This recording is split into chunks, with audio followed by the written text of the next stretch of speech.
Go. And we are live. Yep, we are.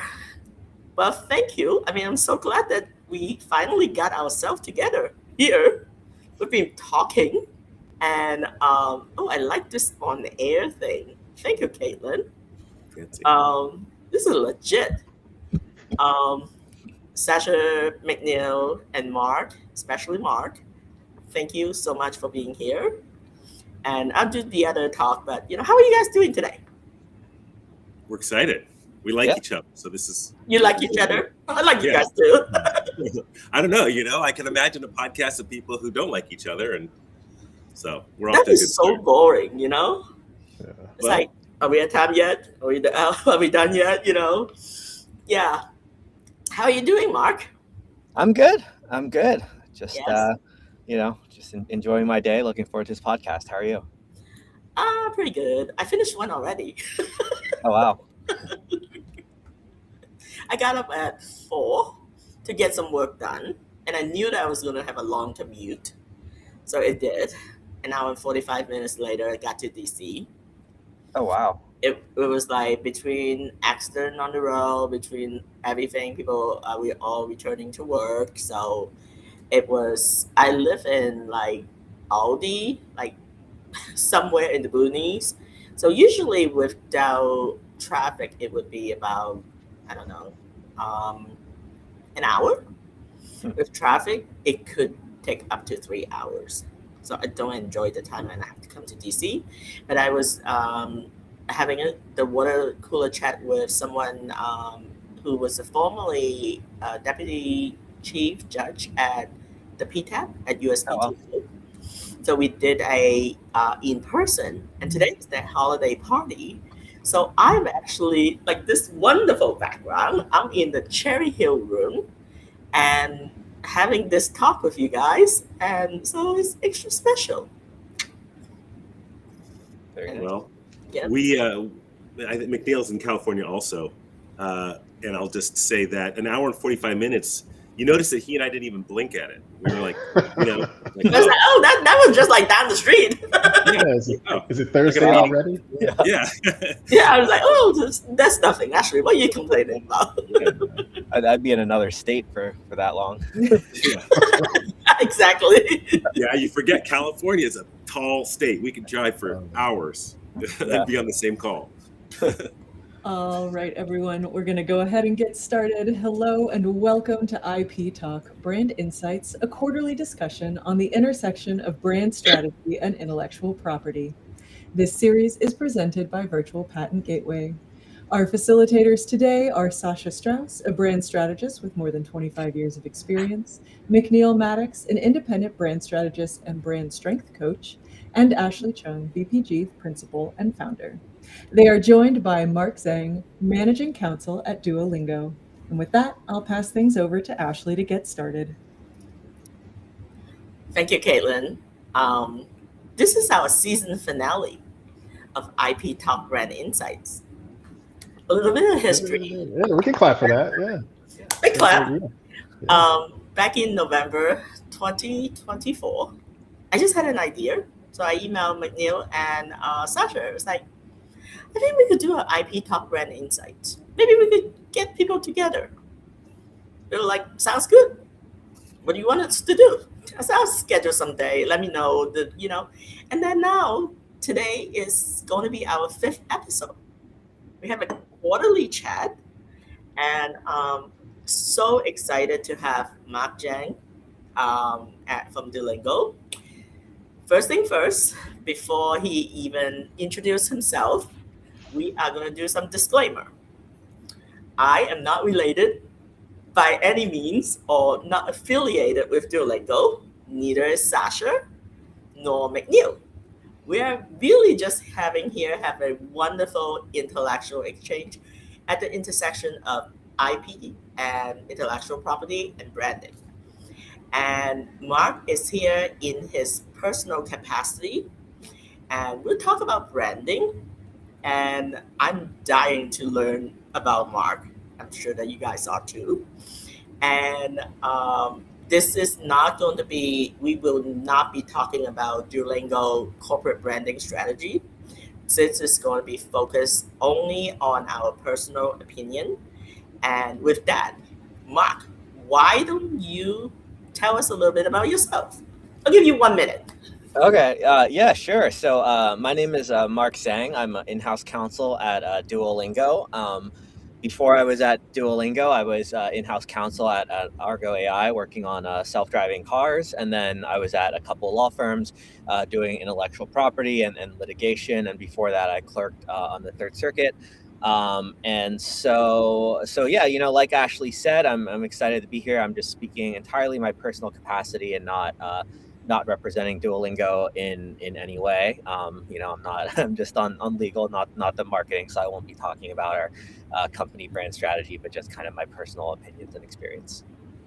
Tell us one fun thing about you. One fun thing about me, man. Well, I have like a 2.5-year-old. He's kind of probably the most fun thing I'm doing right now. He's like learning new words and everything every day. Just coming, like, he came home from daycare and started counting in Spanish one day. I was like, I don't know where you learned that. I guess they're teaching you Spanish in daycare, so that's kind of cool. Getting a little early start on the bilingualism. He'll be really multilingual. Yeah. Hopefully, I don't know where he's like. I mean, he just picks up things randomly. Like a year ago, when he was just like maybe 1.5, he was like climbing up the slide on the playground, and he was saying "jia you, jia you" to himself, which that's Chinese for add gas, but it's just an expression to like work harder. And I was like, I don't know where you learned that. Like, I never said that around you. I don't think, but yeah, they pick up things from everywhere. So gotta You have to be very careful about being careful about what you're saying. Yeah. All right, thank you, Mark. Let's go to McNeil. Tell us about you and one fun thing about you.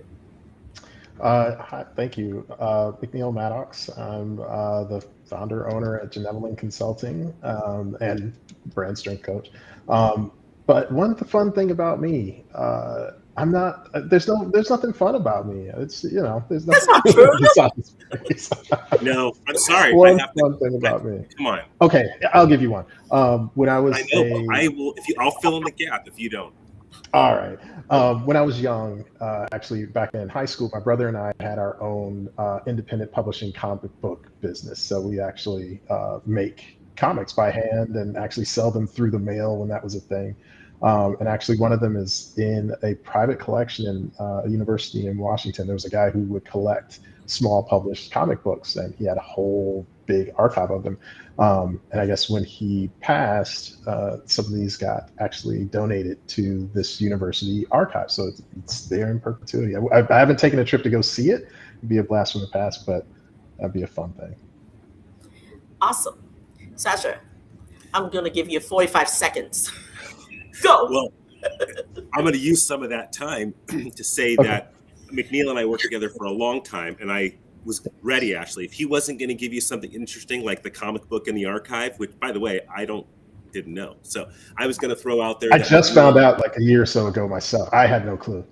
Okay, well, awesome to know that and to celebrate it. I was going to throw out that you were officially an omelet chef at one point, that he's actually an exceptional painter and artist, not just a wordsmith, like can literally paint paintings. So anyway, that's 30 of my 45 seconds in the name of McNeil.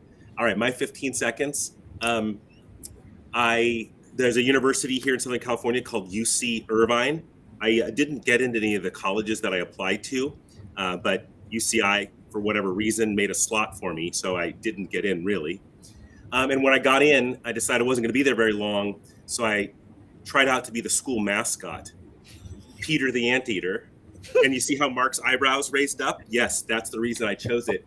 I did it 4 days a week for 3 years, and as soon as I graduated, I got asked by the business school at UC Irvine to teach graduate school in brand strategy. And I have ever since I graduated. So I didn't get in. While I was in, I was the mascot. And after I graduated, I became a professor there. So I think that's my little fun fact. And you teach at so many different competing schools. Well, they all didn't let me in. So I have to give it back. I got to give them a hard time. When you use one of their contracts to negotiate with the other one, It's magic. Yeah, I mean, it's such, whatever I call it. I don't have All spite, right. but it's my way of pushing hard back. All right. We're going to have a two-part discussion. And the first part is going to be on branding. And the second part is going to be on IP protection and enforcement. Nothing we said here will constitute legal advice. So it's purely educational. And so let's get started with Sasha and McNeil. And I wanted to have you both talk about, how do you define branding? And how do you differentiate between corporate branding and personal branding? Go. It's like, what? It's like speed round, yeah. Speed round. Well, but I think I'll start and just make a distinction between brand and branding, because I think brand is one thing. The brand is what we build, these memory structures where we want to understand the associations that people have with some idea or some company in this case, right? Branding are all the experiences, the things that you see, the things that you hear, right? The actual built, designed experience. But when you have those two together and your branding is very purposefully built on a brand that's designed to actually create the kind of associations you want, it creates this really powerful system that can drive commerce and community and all these great things. So that's my 2 cents on the difference. Sasha? Thank you, McNeil. That was awesome. I have to agree with everything McNeil said. Just in a real like trite version, I would just say that brand is intentional clarity.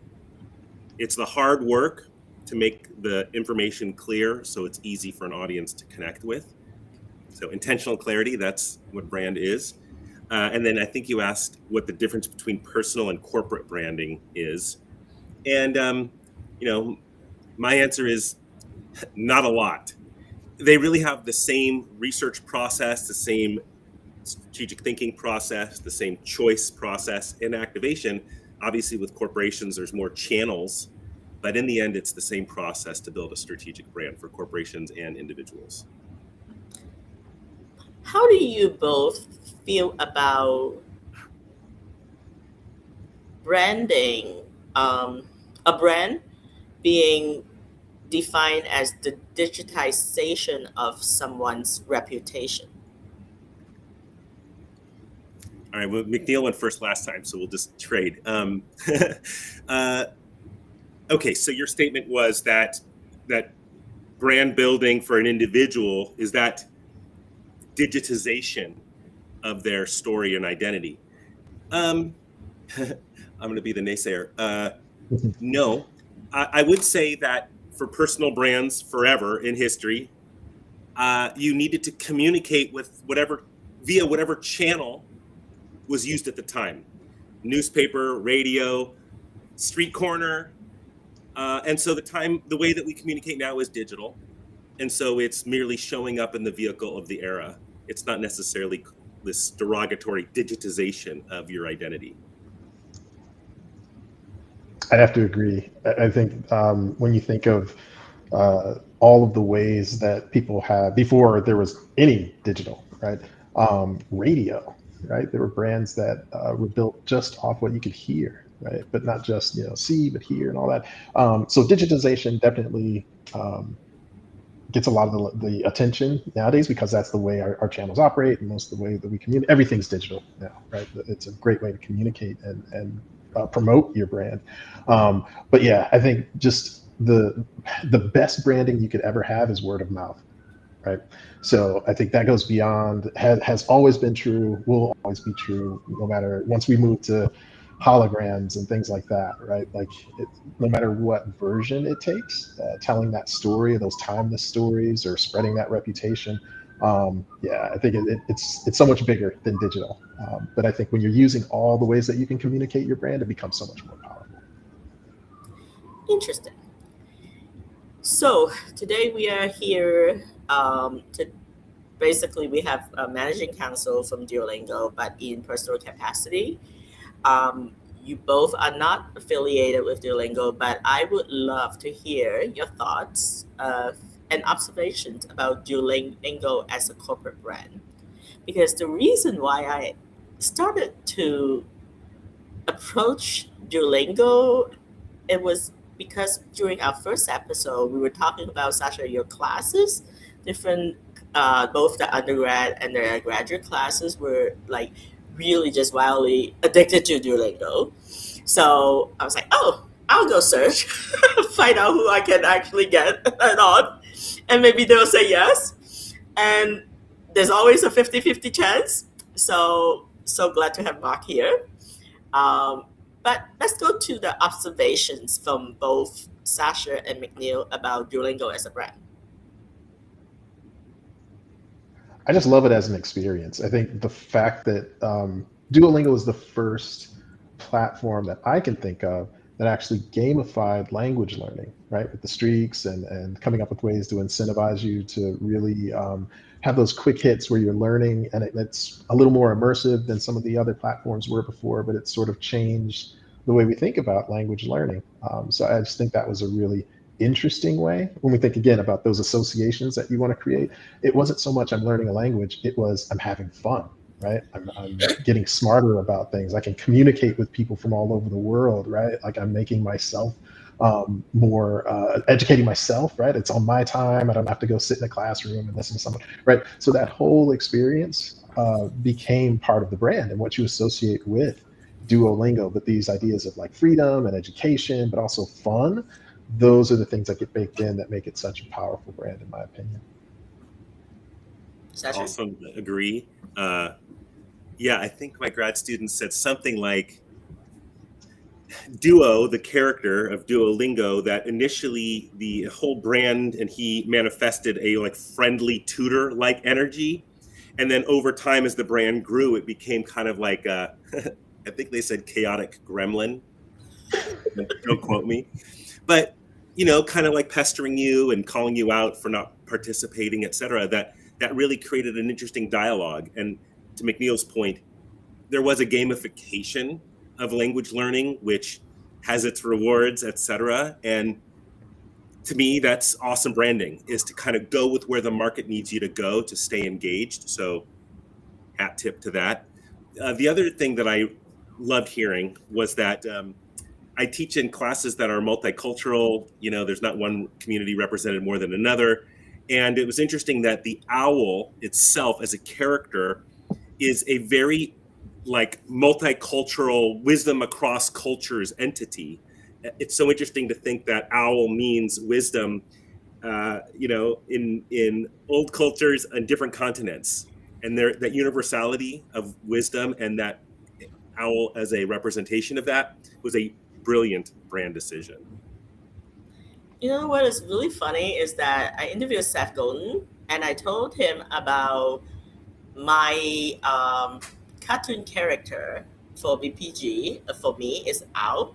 And he was like, so you are a cartoon owl? I said, yes, I'm a cartoon owl. And he was like, because real life owl are not that nice. So I thought I would just put that out there. But that doesn't make them, they're still amazing. It's still, like the way that they turn their head. Oh my God. Oh, yeah. My kids were reading a book the other day that explained that the owl's entire head is basically the ear. Like the eyes are shaped that way because it helps capture sound better. It's like, what? I didn't have that YouTube channel when I was a kid. Still an amazing animal. So much. It's so behind. We don't have the tag to help us. So, Mark, I'm going to turn this to you because we want to talk a little bit about personal branding. Why do you stay in Pittsburgh? Have you always been in Pittsburgh? Like, tell us about how did you get to who you are today? Yeah, I kind of grew up in Pittsburgh, so I've always been here. I went away for college. I was in Chicago, and then I was in Boston for law school, and then since then I came back to work in Pittsburgh ever since. And yeah, I just kind of like it. Like I'm not really a big city person very much. Like hearing you guys, we were bantering about our commutes earlier. Definitely having the 15-minute commute for me is a big draw. I went back to Chicago for my college reunion a few years ago, it definitely felt a little, a little claustrophobic. So I think that's just kind of like, the lifestyle that I prefer. And I really like the city. I think it's doing really well. I think that it's come a long way since I was a kid in terms of developing and even starting its own. Obviously it's not no San Francisco, but having our own little tech industry, starting up with all the self-driving companies, and now Duolingo being very successful. Even though it managed to stay in Pittsburgh, I mean, I think it's just it's kind of great to kind of see that story evolve and kind of see the city continue to develop in a good way. What actually draw you to Duolingo? Yeah, so I really like Duolingo. I had for a while. I mean, number one is like like I mentioned, it's kind of the company that's put Pittsburgh on the map in terms of tech. Like sometimes I'll be traveling even abroad and I'll mention I'm from Pittsburgh and people will know that Duolingo is from Pittsburgh. So I think that's pretty cool. Or like the leading tech company here. And I also like we were talking about the Duolingo corporate brand. I mean, I found the company to be very attractive because I thought it was, it's kind of a very fun, nice place, and also a place that has, a really great, serious mission to kind of, make language learning available, and really make all kinds of learning available to people all around the world. Like you can go read about our CEO, who has quite an interesting story, and also like. We have like there was a study that just came out that actually like Duolingo, when Duolingo launches a new set of courses, it actually increases the number of languages people speak and actually even improves the employment outcomes of immigrants in like these different countries in Europe. So that was pretty cool. There's studies that like I think it's like 80% of the people that are using Duolingo weren't even learning a language before. So it's not like we were cannibalizing, but we were actually kind of creating language learning where none existed before, and that's really been pretty satisfying. I think it's great. Like I mentioned it earlier in the podcast, like seeing my own son start to pick up like a lot of different languages is pretty cool because then he'll be better equipped to kind of deal with all kinds of people and go to all kinds of places and just kind of have a fuller life. So I just felt like I really vibed with the mission and also the culture, and yeah, it's been great. So, switching from Duolingo to Mark now, what do you think is your personal brand? If we have to think about this as a reputation, who is Mark? Yeah. Putting you on the putting you on the spot here, but I think it's a good exercise. I think a lot of it is that I think I've shared with you before that prior to meeting Sasha and McNeil, I was sort of hiding behind my company brand. I could talk about that, and I wasn't like I just didn't want it to be noticed. I'm so good at just doing the work behind the scene, and I think that's very much Asian, Asian and Eastern culture. I think a lot of Yeah. it is like it's so difficult to go out and say, "Oh, look at me," but that's not really how it is. But before we get into idea versus self promotion, I'd like to hear your interpretation of who is Mark. Yeah, it is a little awkward. I mean, I have a strange relationship to Asian culture because obviously I'm Asian, but I grew up in Pittsburgh at a time where there really weren't many Asians. I think I was literally the only Asian person in my high school graduating class. So yeah, definitely didn't. I definitely didn't grow up in that kind of environment. But yeah, in terms of branding, I think that I guess I'm a very I'm kind of a very tech optimistic person, so I want to I want to kind of work. I'm a lawyer, but I kind of want to work in a way that helps these great new technologies come to fruition and kind of be understanding about these things and just kind of be more like forward future oriented. So that's one thing I'd like. I'd also like to try to, I guess, be somebody that's collaborative and not necessarily very, very combative lawyer like some are. Like like I mentioned, I started out in litigation, and Oh my God. I really That's like like. very competitive people. No, I mean, I really liked, I actually really loved my clerkship. Like, I loved the intellectual aspect of like debating about the law and stuff. But like, the reason I kind of left that and decided to go in house was just like I didn't really like the kind of combative, like the personal combat aspect of litigation. So I'd like to try to avoid that as much as possible and just try to kind of have more sort of positive sum solutions and kind of be a more positive lawyer instead of a combative zero sum one. Thank you so much. I know that this is probably not so easy for you, but I really do appreciate you talk about this. Now let's turn this over to Sasha and McNeil. Can you both share the difference between idea promotion and self-promotion in branding? Do you want to split it? Like I take one, you take one, Sasha? Sure. Which one would you like? I'll take idea promotion because I think, and Ashley, you and I have talked about this a lot. Yes, So back to what Sasha was we'll saying. give you 4 minutes on this topic, and then maybe two to 3. How about 3? 1.5 minutes per person. That sounds great. But I think going back to what Sasha said earlier about there being not really being a difference between corporate and personal branding. Any corporation, any person, any brand needs to stand for something, right? So when people think of Duolingo, they think of fun language learning, right? So this idea that that's what they're promoting, it's not about them. It's not about, hey, look how great we are. We're a Pittsburgh tech company, right?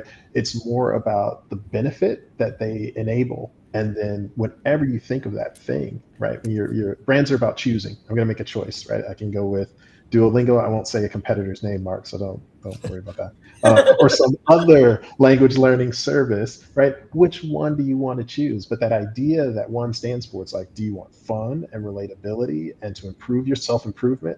Yes, that's for me. That's why I choose Duolingo in this case, right? But if you want something different and those associations, whatever that other brand might be promoting, right? That's the idea that you'll gravitate towards. So again, when the strongest brands aren't about the brands themselves, right? Brands are made in people's minds, but what people are really thinking is that they need something to help them do something or attain some goal. So that idea that you're promoting is the bridge to get them there. And I think that's the real service of brand. But go ahead, Sasha.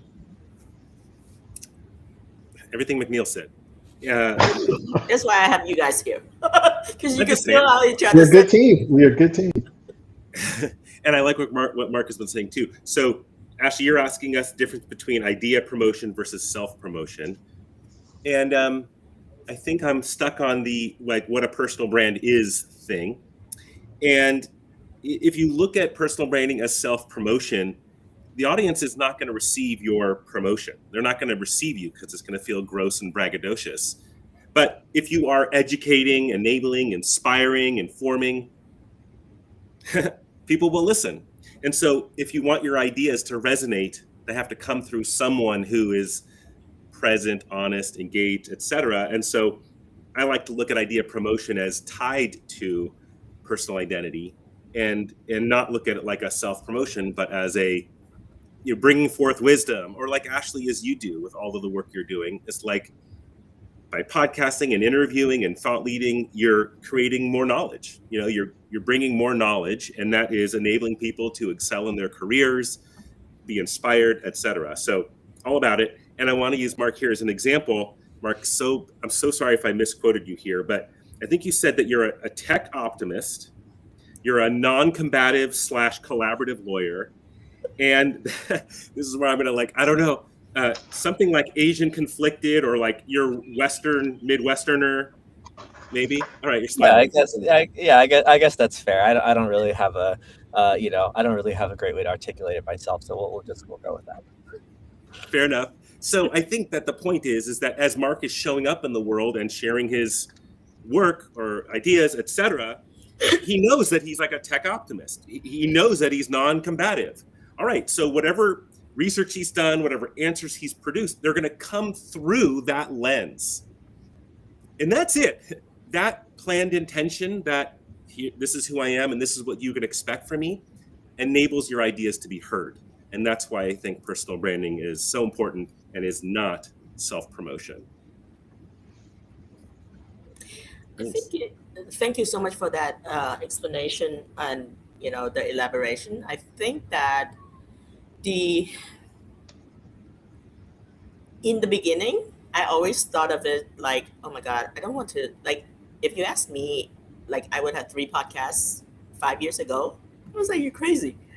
but, you know, but now it's like, I've actually been able to form some really meaningful connection with people.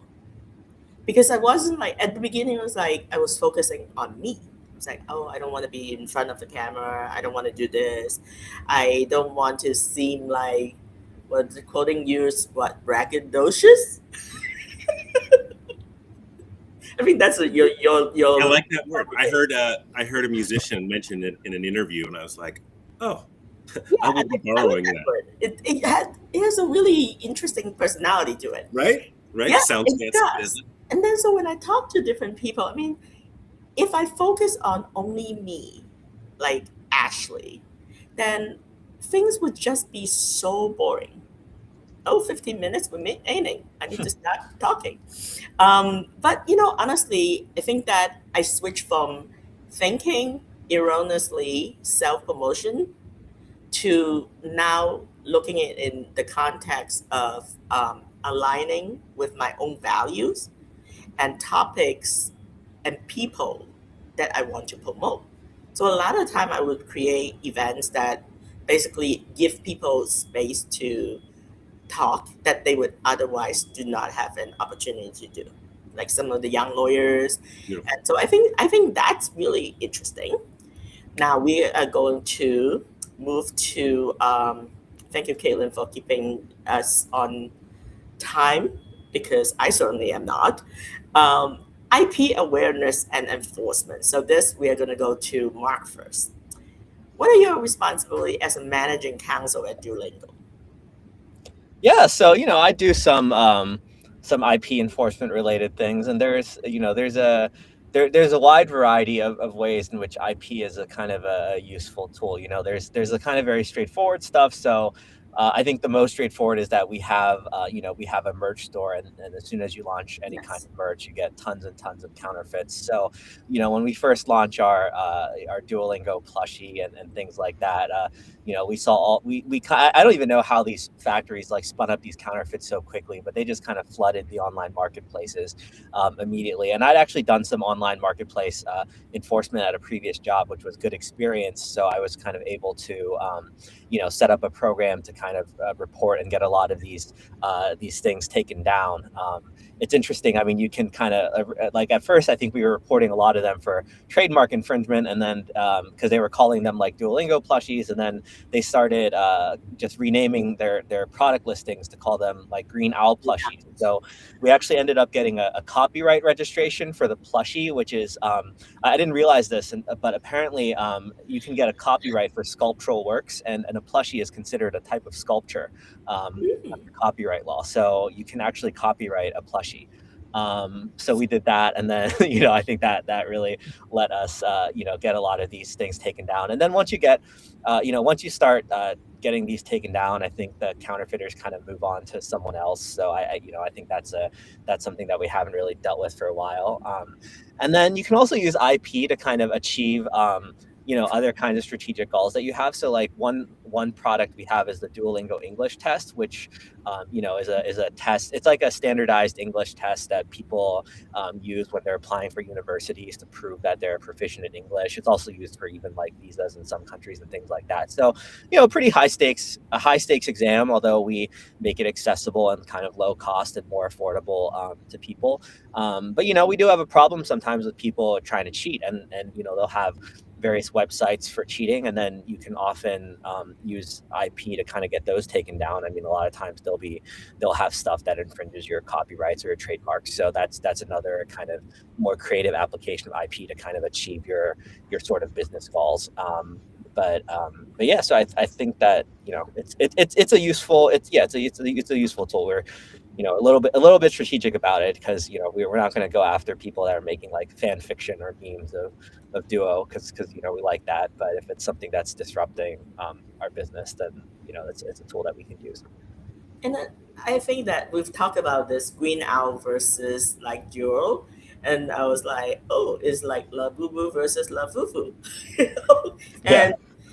And then at some point, I think IP. I was talking to someone. 80% of valuation of a company assets is intellectual property. So at some point, you have to figure out. I guess people have to figure out exactly whether it's worth it to go after, what is the rate of return? What is our ROI if you have to protect, how would you, in your personal experience, what makes something worthwhile to go after, like in terms of protection? Yeah. So, I mean, intellectual property is kind of a very, I guess it's kind of a very broad term. Strictly speaking, just in terms of like copyrights and trademarks and patents, I mean, I don't think that it's necessarily 80% of a company's value. Again, just speaking from my observations, I thought, OpenAI, and again, I have no inside knowledge here, I'm just going after what they've said publicly. Like OpenAI said that they are not going to have any patents. They're only going to use patents defensively, and yet they're like the leading AI company, so it's like, it's not necessarily the case that you need to be having all this kind of registered IP and like going after everybody, and then kind of doing that in order to be successful.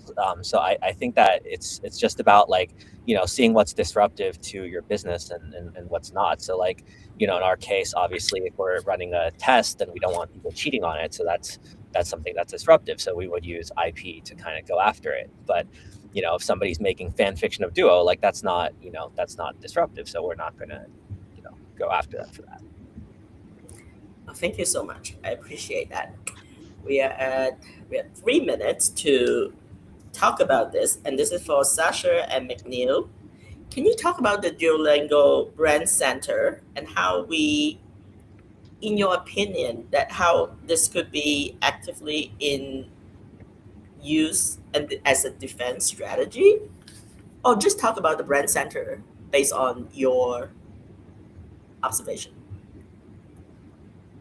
And just so I'm clear, when we say brand center, we mean the actual, the publicly facing assets that they've put out there. Yes. Mm-hmm.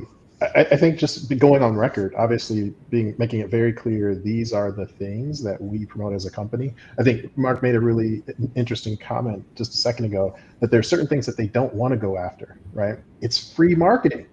Right? People are using your stuff and they're actually creating things, and you don't have to pay for it just because they love the brand or they're interested in the brand. So I think that benefit, there's a financial benefit where you actually, once you put your brand out there and you're monitoring, as Mark does, the uses that are inbounds versus out of bounds, it can actually have a multiplying effect for your ability to be to come to mind when people want to make that choice. So I think that as a tool is often underrated. Right? That you can give the community that loves you the tools to actually be evangelists for you. That's some of the strong, again, back to this word of mouth thing. Some of the strongest branding you can have is when you actually empower this community to go out and tell your story for you, so you don't have to invest as much in actually doing it. So I think that it's like an underrated benefit of having really tight control over your assets and being a little bit judicious about how you want it used versus not. That's great. I love it. Sasha? Professor Maddox, it was awesome. I agree. And I guess the factor we all have to think about is that, fandom for an organization, for a corporation, for nonprofit, fandom is the destination. Like, that's what you're trying to get to. And when you have fans, they're going to, as Mark stated, they're going to generate this fan fiction. They're going to try and get plushies anywhere they can. And you have a tolerance for it because you don't want to slow down their fandom. But as soon as a manufacturing facility starts replicating your mascot, all right, there's a time and place to hold up the law. And I believe I'm the least law educated here on the screen, but I believe that IP, in order to protect your IP, you have to, in order to own it, according to the US government, you have to actively defend it. And if you're not actively defending it, then your rights sort of dwindle. And I think that in this situation, that stopping the plush manufacturer is an act of IP protection, not necessarily like, oh, we're so angry at you. And that's part of the responsibility. And whether that's brand guidelines, I think that Duolingo has an internal document that says that Duo, the mascot, would do these kinds of things, but wouldn't do those kinds of things, like Duo will and won't. And that helps just make internal decisions. And when you have that brand and fandom living outside the entity, well, society doesn't know what Duo would or wouldn't do. And so it's going to be pushed beyond the bounds of the brand and its comfort.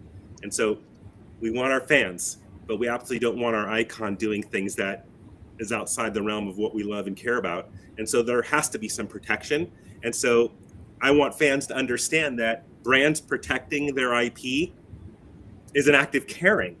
It's not necessarily a legal action, a legal action for the sake of legal action. It's really a way of protecting the asset. Or should be, at least. Huh? Or it should be, at least. Yeah. It should be perceived as that, because if you don't protect it, it's not going to live on. Wow. We have about 4 minutes left.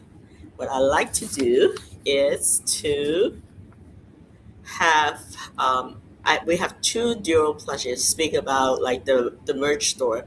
I found about Mark actually sent me the Duolingo store website, and then so I purchased 2 Duos, and we will have 2 questions. So anyone who's actually online, the first person that type in the correct answer will win a Duo plushie, but leave your or message me afterward. The first question is, name one founder of Duolingo. First response will get the first Duo. The second question is, when was Duolingo first founded? So type in chat, and if you haven't kind of type in anything, this would be helping you to get your Duo for the holidays, so your kids will love you for that. And we are going to have some key takeaways. Lightning round. I'm gonna put this on you guys. Let's see, who should I pick on first? McNeil, what's your key takeaway for today's chat? I would say my key takeaway was the phrase that Mark's son repeated to himself going up the slide. I think we could all use that phrase. Right? Yeah, just keep going. Just keep going. We're almost here at the end of the year. And just, I think, looking back on this year, and it's 5 episodes that we've done, looking forward to seeing this keep going. I think this is a really valuable conversation.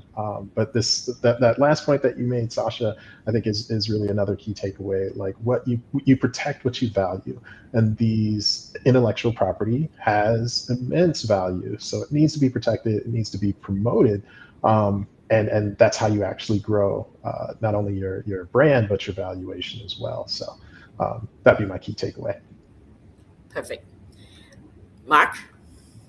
Yeah, kind of the same. I thought it was a very, thought you guys all had some pretty interesting perspectives on branding. Definitely need to, buckle down and get everything out the door in the last couple of weeks of the year. Thank you. Sasha? Well, this farewell message is going to be about Mark, because McNeil already did so, but I'm going to steal something from Mark. He called himself a tech optimist.